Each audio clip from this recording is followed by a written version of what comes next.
So, ayan guys, yung ating fish. Naglagay ako ng salt.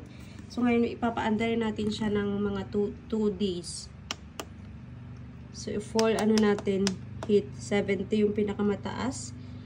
Tapos, lagay tayo ng time.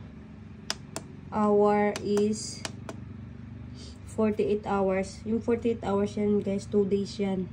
So, initin natin siya ng 2 days. Good. Now, we start to on. Yan, nakauna yan siya. Yan, 48 hours hintayin natin. Tapos, titingnan natin kung magdadry ba itong ating mackerel na nilalagay. So, yan siya guys. Yan yung itsura niya.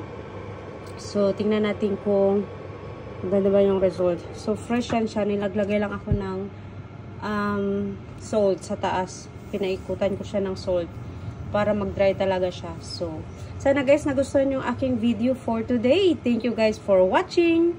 Bye everyone. Give me a thumbs up guys. Bye.